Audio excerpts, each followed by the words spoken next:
Welcome back, everyone. As always, I'm Nick. We've got Luke with us here today, and this is Verticals. We have a great show for you today. We're going to bring on a titan of vertical software, Sam Youssef. Sam is the founder and CEO of Valsoft. And you may not have heard of Valsoft, but you really should. They are one of the biggest vertical software aggregators out there in the tradition of Constellation software. They have over 3,000 employees. They have 700 million plus in revenue, multi-billion dollar valuation. And he's going to share with us today everything he's learned about buying, building, growing vertical software businesses. He's done over 130 of them. And stick around to the end because you're really going to want to hear his perspective on the future of AI and vertical. So with that, let's dig into the vertical pulse, and then we'll bring Sam on. All right, let's do it. Let's do it.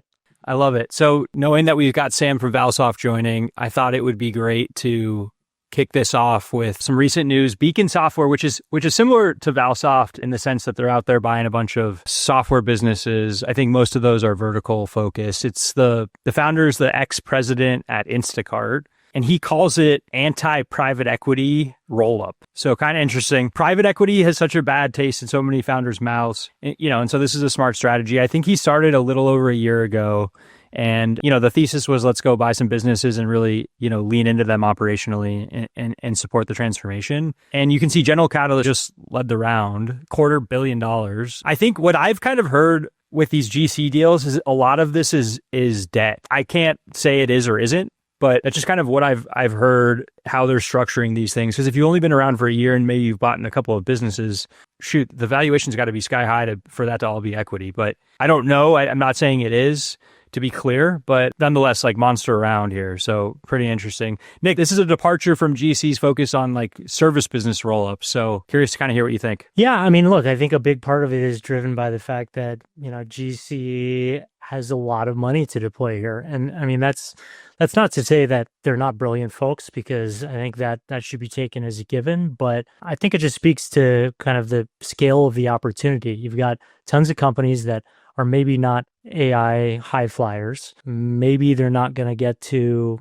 kind of venture scale. Maybe they weren't targeting that sort of outcome to begin with. And, that's maybe not the ecosystem of high flying strategic acquisitions or IPOs. What do you do with those businesses? A lot of them are sitting around with all founder equity or maybe tied up in other PE firms. So, roll them up, get some economies of scale on that multiple, and, here we are. But I think it's a really interesting one to watch, and slightly different model than, Valsoft and that we'll hear from today, Constellation, et cetera. And maybe I'm wrong because it says it valued it at $1 billion. So maybe it is all equity. Damn, good for them. Yeah, I think there's also the separate question of how Beacon is valued, and then, how they fund and value their own companies. But yeah, no, that's a cool one to watch. Awesome. Well, with that, Luke, should we transition into some kind of interesting fundings we ran across here? Yeah, Luke, tell me more about this one. Yeah, so next up we got a couple of funding announcements. So StreetBeat just raised $15 million. It's one of these kind of AI agent for, X platform. These guys are focused specifically on wealth managers, which I think is kind of interesting. So first, the crowded space, tons of software stuff. I remember looking at this industry more broadly, and there's so much competition. I don't know if they're the first to the party as like a solely AI, agent platform for these businesses, but kind of interesting. They say you're Jarvis for finance. I like it.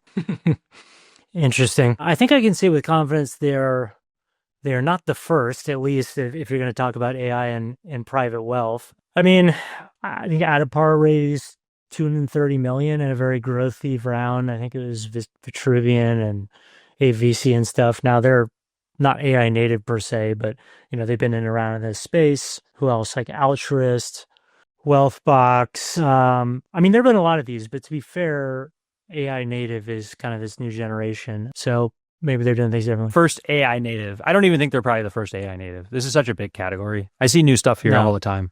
Yeah, exactly. I think it always sits as a very compelling like vertical software market because there's a lot of money.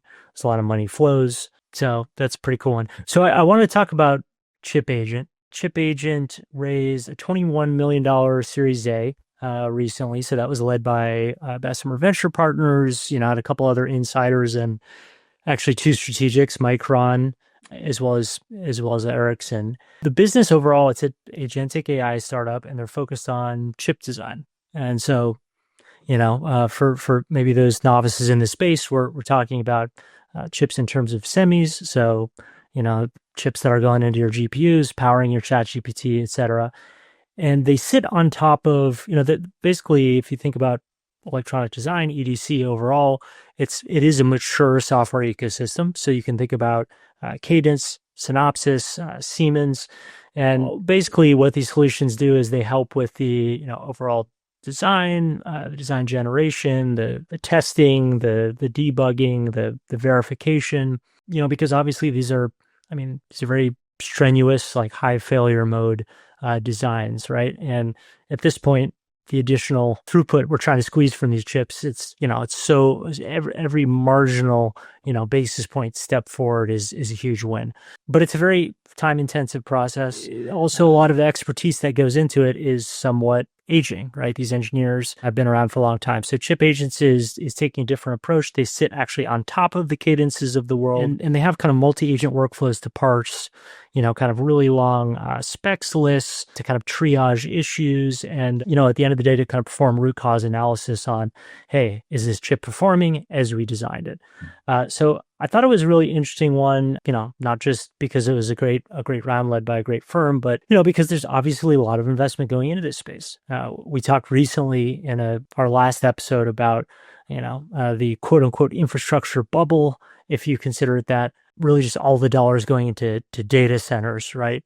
The core thing going into that data center and making it an asset is, are the chips. And I think a lot of the growth in AI that we're all underwriting, this path to AGI, if you will, is predicated on continued advances in performance of our semis, of our silicon. So, Luke, what do you think about this one? How do you think about this space? I love vertical software for this space, just from the sense that, it's kind of an emerging industry. I mean, obviously there's a bunch of like existing legacy giants that have dominated kind of energy and the precursor to this that are probably best positioned to take advantage of it, but creating like kind of an AI like software layer to help those businesses run, a much better process in this new era is really, really compelling. So I can see why there's money going into it. I think the one part that worries me about this space is it's got to be super enterprisey from a sales motion, right? There's not a lot of, I would imagine the segmentation is like very top heavy. Yeah, I think that's right. I mean, you also, it's kind of like, selling extremely complicated, designer engineering software in general. You don't get like kind of like in the industrial world, you don't get like a JPL to switch gears quickly. And I think it's very similar. You have a lot of engineers that have been working with the same EDC software for decades. And I don't think you can really access the market without figuring out some sort of like partnership later on distribution strategy alongside, the cadences, the Synopsys of the world. No, but it's obviously heating up because this other one I just pulled up, ChipMine, just came out as well. Looks like to be doing something pretty similar. So raised a lot less money, $2.5 million, to launch AI agents for faster chip design. So, obviously a lot of activity going on here, but excited to see this. I think the fact that Bessemer is behind Chip Agents is, always a good sign. Those guys typically don't miss in VSaaS financings. Yeah, no, it's definitely hitting up. I mean, I think recently there was Cognichip and Etched. There was a bunch of interesting ones to track in this space, so to take a look. And yeah, Luke, you had one other interesting kind of space you want to touch on today, right? Yeah, so it's very different than AI chip design software, but I just thought it was interesting. So it looks like a company called Magic just announced a $10 million seed round, and it's focused on loyalty software for restaurants. It just made me think, do you remember like 2010 when there was so much going on around loyalty stuff? Like it was almost insane. Every time you walked into a restaurant, there was like a whole like kiosk thing of whatever kind of loyalty software company was hot at that time. I just remember a huge explosion and a massive amount of grave sites not long thereafter. And so just wanted to highlight this because it seems like these guys are loyalty is potentially somewhat back. What was that company where, oh God, was it could have been Foursquare or was something similar to Foursquare where you like competed to see who was the mayor of your local coffee shop or whatever, Yeah. you know? I remember what you're talking about. I can't remember what the company was. That It's that like a set. that era was so like interesting because all there's so many massively funded players that like I don't think any of them stuck or like I don't see them anymore. Yeah, I mean, I think Foursquare is still around, but it's almost more like a location data play. I mean, social mobile local, man. It was a different time. Yeah. But I mean, there were some great outcomes, right? But I think they kind of got more subsumed into kind of restaurant POSs. I think that's where a lot of the successes lied, is the ones that actually got like point of sale distribution. There were a couple kind of call it $1 to $500 million exits, but it is interesting to see. I mean, it feels like consumer is maybe in an upwave with this era of AI. Yeah, interesting. Well, we covered all the bases. So we got Beacon to start, vertical SaaS for AI chip design, and then some loyalty tooling for restaurants. So a lot going on in our pulse this week. But I'm so pumped to invite Sam on. It looks like he's knocking at the door. So let's get him in here. All right, everyone. Super excited to introduce our guest today. We have a great interview and show lined up for you. Sam from Valsoft is joining us. He's going to talk about everything vertical software, vertical AI, where the puck is headed. Luke and I have had an opportunity to hang out with him over the last couple of weeks, get to know his business, and you got to stick around to the end because it's a super exciting one. So, Sam, thank you for coming on. We want to pass it off to you. Why don't you tell us just a little bit on you, on Valsoft, and we can go from there. Thanks a lot for having me, guys. And so a little bit about me, Valsoft. So I'm a lifelong entrepreneur. I started shoveling my neighbors' driveways when I was a teenager, and then like I contracted a bunch of people, and I grew, and then I did some other businesses. And around 2011, I started an investing company called Valsoft Capital with a little bit of the money we had made along the way. And I read a book called Snowball. It was like the story of Warren Buffett and like his life up to that point and how he created Berkshire Hathaway. And I got really like, I'm like, man, I want to live. I want a career like that in investing, in deal making, in building companies, buying companies. It looked really interesting to me, and that led me to like read about a lot of other investors and business biographies and stuff like that. And I started this investment company called Valsoft Capital. At the beginning, what we were doing is we were buying value stocks. I thought, this is like what Warren Buffett did, and that's what I'm gonna do. I'm gonna buy cheap stocks, and then they're gonna go up, and I'll make money. And like I lost a bunch of money doing that. It wasn't working. We weren't doing well. So then we adapted, and we kept learning, and we kept at it, and we started buying stocks in better companies, and we're like, if we are gonna put our money and not have control, up until that point in our careers, we were entrepreneurs and like we always had control. So we're like, we're gonna select companies that are really well managed. We're gonna buy companies that are in the hands of very good management teams that have high predictability of revenue, that have like mission criticality with their customers, that have like pricing power, and that have a lot of characteristics that make them a very good business where like they can't easily be shaken given all the bad experiences we had like buying cheap stocks. It guided our investment philosophy, and we started going towards well managed quality companies. And at the time, we're talking 2011, 2012. I just, not by design or anything, but we started buying software companies in the public markets. And, it led us to invest early in some of the companies that would then go on to like do very, very well. It was the SaaS sort of a boom. And a lot of the software companies that were around in that era did very, very well over the ensuing 4 or 5 years. And Valsoft Capital took off, and we started doing extremely well.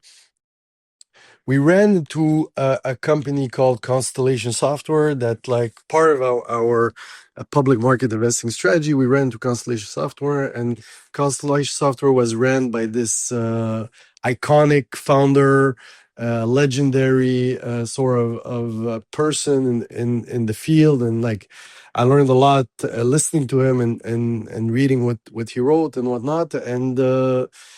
and it became our largest position, very large position for Valsoft Capital. And we're like, man, it's really interesting what we're doing. We're entrepreneurs. We're also investors. I would love to see, if we could do our version of a software acquisitive firm where we just want to buy one company and see how it goes. And we bought one company in South Florida. It was a hotel management software, and we did extremely well with it. So using these cash flows and a little bit of the money we had made in the markets, the year after we bought three more companies, and the year after we bought five more companies, and the year after eight more companies, and like fast forward to 2022, some of the largest institutional investors in America backed Valsoft. We took it to somewhere around $200 million on our own with our own capital, and then brought in some external investors, and then like took off. Today we have 130 companies, over $750 million in revenue, and the company is doing very well and growing.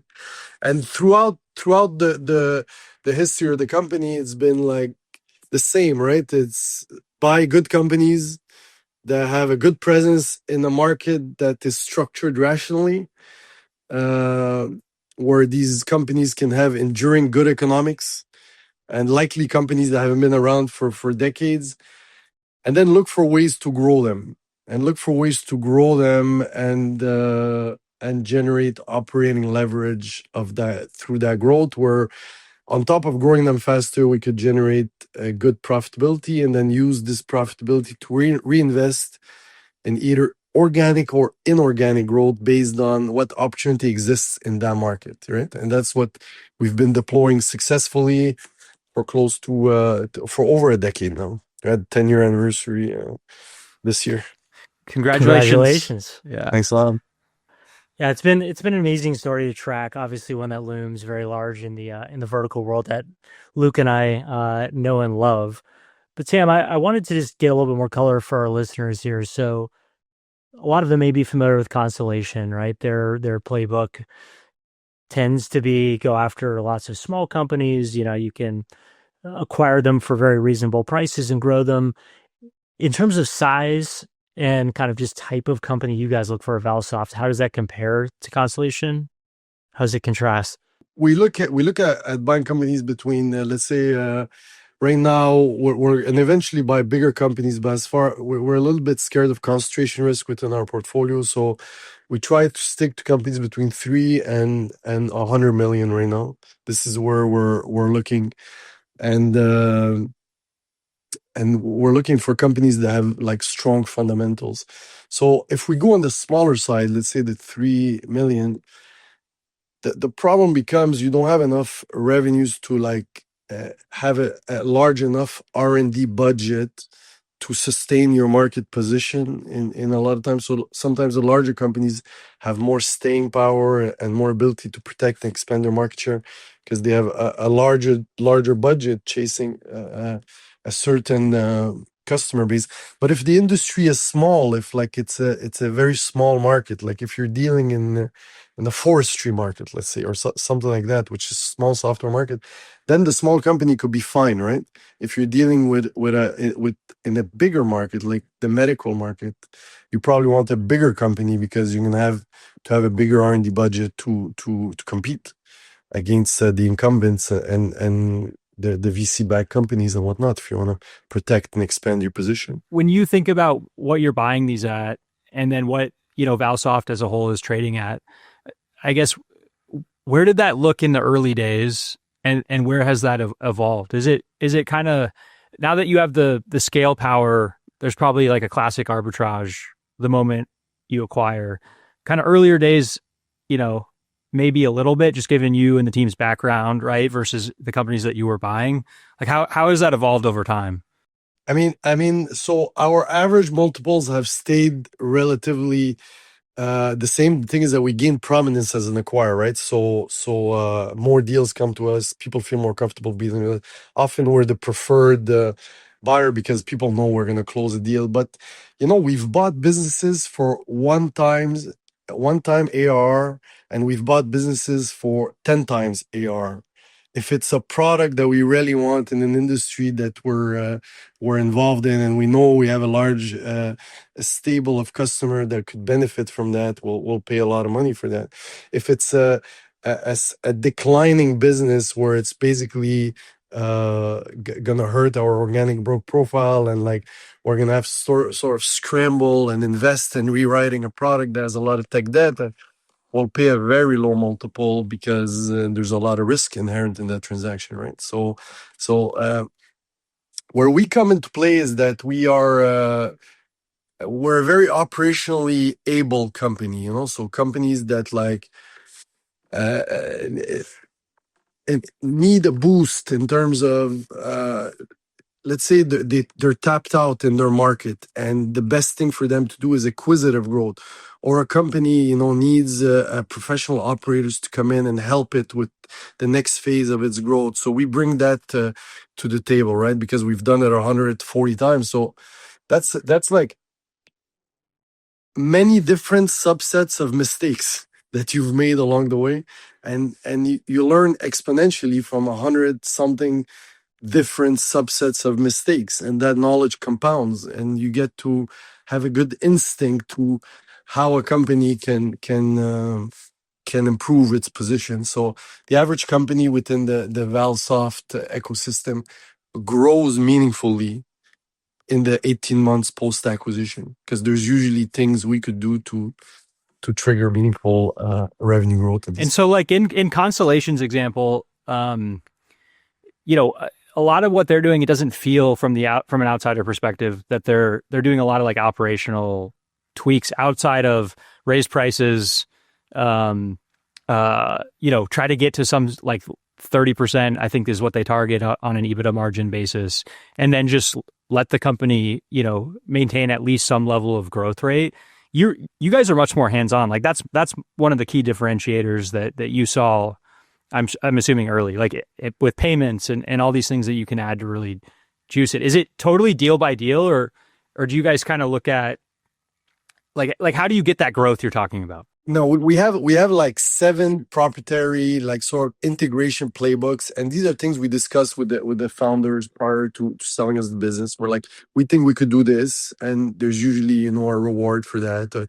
So like some of the things we do is that we'll come in and we have our own payment infrastructure that we'll bring on board and try to like bundle in payments. We try to, obviously now it's the era of AI widgets. So there's, in most industry, there's sort of 1 or 2 or 3 successful AI applications that you could bring to the table and meaningfully increase the AR. There's usually also like products that are already in the markets, traditional software products. We have very large development centers in Sri Lanka, India, and different places where we could bring in 20, 25 developers to an application and revamp it, eliminate the tech debt, so that we could iterate faster on features and new products that are needed in the market to compete. So like when we'll buy a company that is maybe losing market share, well, that's what we're going to bring to the table. So we have different operational playbooks that we've developed throughout the years to help the companies. What's like the most badass success story of kind of pre and post acquisition? Like maybe you guys bought something that was declining and added like payments and juiced it to 30% year over year growth. Like what? I'll tell you our first acquisition, the very first one. So a very, very reputable hotel management software company owned by the founder, and the founder wanted to move to California, and for tax reasons he needed to sell his business, and anyway, the business had been like sort of flat for a certain period of time, and but it was a very good business. It had like thousands of customers globally, a leader servicing the boutique hotel market, and we bought it for $5 million, and it was making like a mil something of EBITDA. So it was a good business. We bought at a good price, stable, slightly declining market share, but had a good product suite. And I had no idea how to run a software company. I'd never done that in my life. I had run some investing operations, some web operations. Never ran a software company. So my plan was, to just collect the money, see what we could do, tweak it a bit, bring the million and a half to a little bit more than that, and see if we could generate a very good return. And there was a manager in place, and my plan was I'm just gonna keep this manager, and I'm gonna like sort of like be the chairman of the company. And 2 weeks later, he tells me I can't do this. I'm quitting. So now I bought this company in Tampa. I'm in Montreal, and and there's nobody to run it. So I go in there a little bit, check things out, learn what people are doing in the software company, get involved, and I bring in one of my old colleagues and friend, Michael Assi, came in as the president of the company. I worked with him, and we started working on this company. A year and a half later, this company that we bought for $5 million is making $3 million bucks of EBITDA. So we're able to significantly improve the company, and starts growing its market share and offering more products to its customers. Today, this company makes upwards of $10 million of EBITDA. That the director of sales at that company, which eventually ended up running the company and growing a portfolio, like the hospitality suites that was built from that core is over, 50-60 million dollars of revenue, and it's an extremely successful portfolio for us. That's amazing. So most of it has come from product expansion. You guys were adding a bunch of, outside of like you guys getting in from an operational standpoint, you guys built a bunch of net new products that you sold into the base. That's it. That was our strategy. Was this company, and so a lot of them were already there. We just like sort of like added a little bit to the development. The old owner did a very good job, ran a very lean ship, and had a very good company. But maybe their desire to invest wasn't the same, given that they wanted to get out, as an owner that comes in and has like a multi-decade view of things. Is we're going to invest differently, right? But it didn't take long for things to improve materially in terms of revenue growth, and all the increases in profitability came from revenue growth, right? Company has, if you look at just that piece, it has, many more people working there today than were at the time we bought the company. Sam, would you, based on your experience leading across hundreds of these, vertical businesses, would you agree with, this statement that we commonly hear? It is always easier to sell more products into the same people as to sell the same products into new people. Is that, commonly how you guys see growth post-acquisition? I mean, for sure, especially if you own the system of records, like that's much easier for you to sell into your base. But often this is like the lazy way a little bit, and it leads to eroding market share over time. Like certainly, if you have opportunity to sell things into your base, that's the most profitable thing you can do. That's the smartest R&D dollar, and that should guide how you invest, right? Both in sales team and whatnot. But you should also have a company that ideally gains market share, right? Else, you're not going to have much of a company a few years down the line. So we want our companies to, through listening to customers, develop what the customers want, and that should help us gain market share too, right? Like one doesn't go against the other, right? But also happy customers will give you a good reputation within your industry, and it's going to lead to you gaining new customers. Because these guys, like the GM of these businesses, move from company to company, and then bring in their software vendors. And if you're like sort of a superior product, likely you're going to be a market share taker. What's the failure rate look like? Like how often do you guys screw up an acquisition? Because I feel like I love these like these aggregation businesses in vertical SaaS. Like I've heard multiple times that you just can't screw up the first couple, and then you have obviously you never want to screw up any, but you have some more rope. Like how does that look, and where's the line that you need to to walk to? No, we have. I don't know if I call them failures, but learning experiences Yeah, that we've that's a had better over word. the year, that we've had over the years. There's many times, if you end up dealing with people of low integrity in an acquisition process, the person selling you the business knows a lot more about the business than you do, and gauging the quality of your counterparty in any transaction is vital. I think, like, if you're not comfortable with the culture of the company, if you're not comfortable with the people you're dealing with, regardless of what the numbers say, people are good at making things look good on presentation and on decks, right? It's people of high integrity build businesses of high integrity, and vice versa. And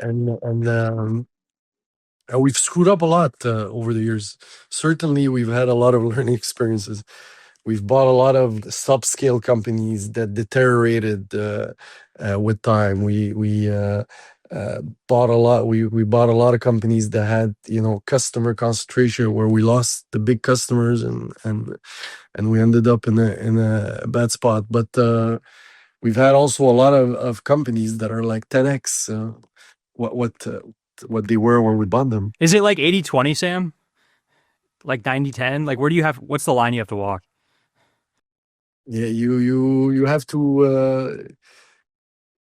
Depends on how successful your successful ones are, right? Like in our case, maybe 25 to 35% of our acquisitions we've had outcomes that are below our expectations, and then we've had other maybe a majority of our deals where we've had outcomes that are better than our expectations, right? One more question just about kind of how you guys run your operation. Then I do want to make sure we have time to get to, I think, the big questions around AI. But how, as I think about running also an investing business in a vertical, the vertical world, I have we have a unique approach to sourcing. I'm sure you do too, but I'm sure it's very different.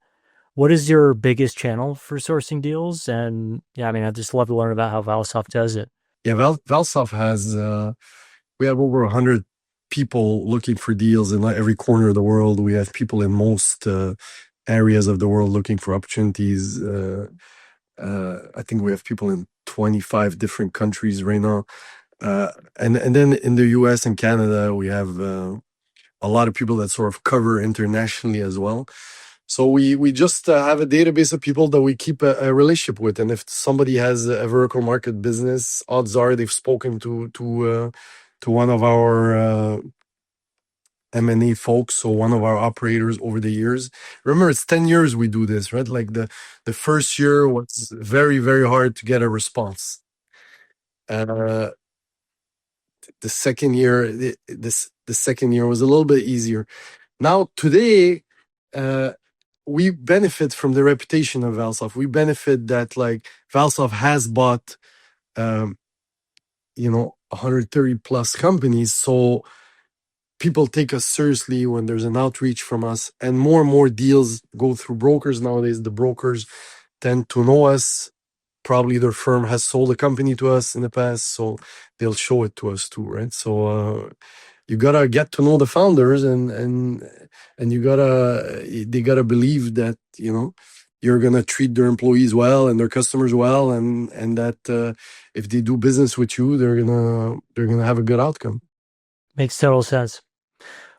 So I guess pivoting a bit, I would imagine vast majority of your portfolio is not AI native, depending on where you draw the line. Now, maybe they have become AI native in a way, but what are the biggest, risks, challenges, ways you're approaching things differently in this era It's an interesting time, eh? It's an interesting time for everyone, right? it's a very interesting time to be alive. A very fun era we are in, an era like full of opportunity, I think, and risks, right? I think you can't ignore AI in doing your business, and you gotta, like, sort of have a bigger view, a longer term view of things. Some businesses are gonna grow a lot, because they're gonna tackle a bigger percentage of the customer's workflow. So they're gonna be able to uh, grab a bigger part of the economics. And then there's businesses that are like just not gonna exist, I think, or they have much lower terminal value associated to them, right? But in general, for systems of record, I don't know. I see things probably more positively than most in terms of the potential for growth and customer capturing a bigger percentage of the customers' workflow. Do you think the risk is bigger for maybe businesses that are in, kind of smaller products in smaller markets? I mean, maybe even highest for businesses that are too subscale for you to acquire. But I guess in terms of your internal rubric around, okay, where does AI pose a risk? Businesses that have like a large amount of tech debt, like businesses that cannot adapt to the new reality, they're going to be challenged a little bit, right? Because like things are going to start to move faster. Like the rate at which technology will be produced is going to be significantly higher in the next 10 years than it was in the last 10. Sort of like you could still kind of like make it work over the last 10 years. Despite that, I think in the next 10 years, what's going to be built, if you're not set up in a way where you could build on top of your current stack or whatnot, like it's going to be difficult for you to what's going to happen is your customers are going to become at a competitive disadvantage, right? And then they're going to want to switch their software solution. Yep. Do you think about that R&D budget changing? Like, do you suggest or model out a higher R&D budget for AI experimentation? Yeah, on one side, it's gonna be lower R&D budget because you could do more with less if you're set up properly and if you have the right infrastructure to start with. And if you don't, well, then you better get there, I think, quickly, else you're gonna have a little bit of a problem as technology iterates faster, right? So Sam, my kind of view of this whole, obviously all three of us spend all of our time in like vertical software, vertical AI, right? And so this question comes up all the time. I think on like All In podcast 2 years ago, Dave Friedberg said, "Oh, it's the death of vertical SaaS because the end customers are just going to build their own kind of AI tooling." So that's the extreme side.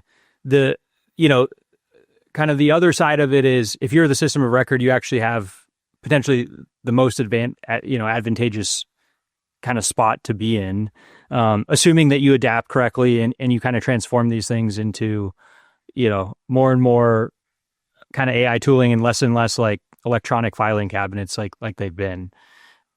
Where do you see kind of the world going and what's like Valsoft's kind of war room position on this? I think like horizontal type of solutions are more a risk than vertical solutions. So I think vertical solutions have a lot of like these vertical companies are not just software providers; they're also they integrate to all kinds of things that are specific to a company.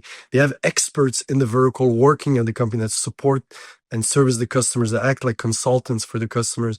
They have very specific workflows. And being a customer of a vertical market software companies gives the end customer a lot of intel into the industry and the best practices and whatnot through their software. So this like a one-for-one software thing that people are talking about, I don't believe in that. I don't think that's anywhere near. And I think the percentage of the cost base that software represents to an end market does not like saving that does not justify losing the expertise that dealing with an external organization that sees hundreds of customers gives you as an end customer, right? So I don't see that. I think very thin pieces of software could certainly be a risk, but like the systems of record, the more integrated pieces of software, I think have a good future as long as they're able to adapt, right? Like if you're let's say servicing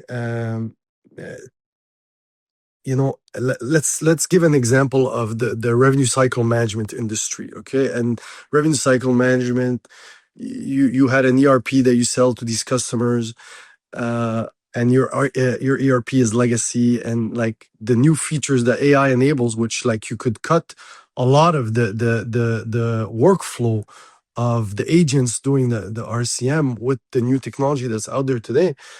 If you're not able to provide that, you're gonna start losing market share. But if you're able to do it, your customers are gonna see a lot of value in what you do, and then what else can you do for us? And you're likely to make a lot more money down the line than you are today. Do you guys push down a strategy at all around like not letting kind of AI upstarts like interact with the systems? Or I mean, I've seen it both ways. Like I've, kind of pre my last business becoming the system of record, we would work with some system of records that just made it hell to try to integrate or connect with. Others would be very open. That's like a very challenging question to answer in an AI age. Do you guys, is that just totally delegated at the company level, or how do you guys think about that? This is not something that comes from HQ. It's not something Yeah. that we have, like, we're completely decentralized, right? We have a GM that manages a business, and it's usually the old founder or somebody at the company that's like has a lot of vertical expertise, and they make the decisions for that company, that vertical. But that being said, like, we need everybody that manages a business for us to be aware who's getting funded in their industry, and what's coming up in their industry, and who's asking for an integration. If somebody's asking for integration, you should ask yourself, okay, what's happening there? Maybe I should be doing this. Or in some cases, this is something I won't be able to do, and my customers are going to need it. If I want to give them the best service, I got to integrate, right? But this is, every one of our companies is facing these decisions at the moment. Yeah. My favorite part about your business is you have this like incredible sandbox of 130 vertical SaaS businesses that you can do like anything with, right? Like I mean, I know payments has been a huge aspect. Like beyond payments, is there anything that you can point to that's been like, man, this has just been amazing across our whole portfolio or majority? What do you mean, like a strategy? What we do, Yeah, like a product strategy. we run fully decentralized, right? So like all these businesses are managed. None of them are managed by HQ. Everything is managed by a GM, and our role is to build an ecosystem within which vertical market software companies can thrive, right? So things that we could do, but maybe each independent company is too subscale to do on their own, and then through the ecosystem we could give it as a resource to the end companies if they wish, if they want, right? So an example of that is our global delivery centers. So we have these global delivery centers staffed with people that understand how to code using the latest technology, right? People that could augment the capacity of your internal team very significantly. So that's been extremely successful for us. That's probably the area where we bring the most value, because we could augment the product capacity of the end companies significantly. Payments has been very successful. And now the latest thing is we have our AI lab internally, where we basically have a core platform around which each of our companies could build, let's say, voice agents very easily for their end customers. So we have like the core platform, and they have to train it on what they need, but it's relatively easy and we've seen people launching them, or our GMs launching them in several different industries with success. And then we have other type of AI solutions that we're launching like that could apply everywhere, right? So anything that involves reading documents or enabling better efficiency of a white collar worker, we're working on it somewhere, right? Sam, I to Luke's point, you have this incredible perspective. I'm sure that you have companies across kind of all touching on all sectors, but are there certain verticals where you just know based on experience you're going to approach with more skepticism, and other sectors where you say, man, I wish I could find more companies in this space? Yeah, for us, the bigger the vertical, the less interesting to us it is usually. Uh, Small vertical lend themselves better to a rational environment, right? Bigger verticals could attract a lot of money that is chasing exponential returns, which they'll get, 1 in 50 times, but the other 49 times, there's a lot of money that competes with us irrationally, right? So it's we try to stick to like the smaller verticals where you need less of a massive investment to protect your market share and to be competitive, right? If you're playing in the very large spaces, there's a lot of very able entrepreneurs and very large money pools chasing these areas because there's a lot of the large TAM and there's a lot of profits to be had, right? Sam's got to jump on a plane here, so I'll ask one quick final one, and then Nick, if you want to do a final one too. You guys are at 700 million of ARR. It's 10 years Of revenue, 750 something million. See, I Yeah. love Sam because he thinks a lot in profit, which is atypical for a SaaS founder, which you should. So listeners, think about profit like Sam does. But 700 million in ARR, what's next for you guys? Like, what do the next 10 years look like? You want to take this thing public? Like, you obviously can. In the next 10 years, I think I'm of the personal belief that our opportunity is great. We own a lot of systems of record, and we're in a good position in the market to take advantage of what's coming. I think we're going to capture a bigger percentage of the customer workflows enabled by the new tech that's available to us. AI is sort of another continuation of the technology cycle that began decades ago. When the GUI came out, a lot of companies went out of business, and a lot of companies grew a lot. When cloud came out, a lot of companies sort of became legacy, and a lot of companies grew. And when mobility came out, there was a wave of value creation. And I think now with large language models and the productivity gains that they enable will lead to large waves of value creation. It's like you got to think. It's like when railroads came out.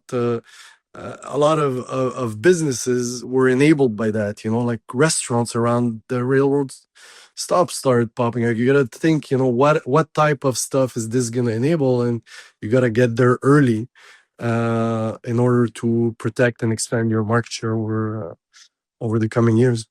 So just keep growing, baby. That's the focus. Keep growing, hopefully. Growth, growth is the medicine. Okay, final question for you, Sam. If I were, founder, let's just, kind of addressing all the founders that are listening, and they're, maybe they've just hit profitability or they have their first million EBITDA. How should they think about Valsoft? Like, when should they talk to you guys? How should they connect? Yeah, I mean, like Valsoft, hit us up on the website or hit me up on LinkedIn, and I'll take the call, and we'll get to know each other. And when the time is right, we could partner up, and hopefully, I think we have a great ecosystem for vertical market software companies to do very good things. And I think there's been over. There's a lot of people that have built fortunes at Valsoft, getting into our equity and seeing that compound at a very high rate over time. And I think it's just getting started. Well, Sam, thank you, my friend. I appreciate it. You are a legend in this space, and excited to see what you do over the next decade. You're the legend, guys. Thank you very much for having me. I really appreciate it. Awesome, man. Thanks so much, Sam. Thanks. Bye, man. All right. Well, Sam is such a badass. That was a ton of fun. I could talk to him for hours about their model. I think it's very, very interesting, so fascinating, and I think in an AI era, it's going to be it's either going to evolve and make them so much more valuable, and they're going to like really take advantage of it, or it can be like a serious kind of risk. And so it'd be interesting to see kind of how the aggregators react to AI and vertical AI upstarts that are coming into their space. So will be fun to watch. 100%. That's our podcast today. So I appreciate everybody hopping on. Nick and I always enjoyed jamming out with you all, and as always, just a really quick shout out to Paraffin, our partners who make verticals possible. If you haven't heard of Paraffin, go check them out. provide ready to launch financial products, really focus exclusively on vertical SaaS companies. All of these expand TAM, drive revenue, boost retention. And so just an incredible company. So if you want your merchants to grow with you, you need to know Paraffin. So shout out to them, and we'll see you all next week. Looking forward to it. Can't wait. Thanks, everyone. See you soon. Thanks.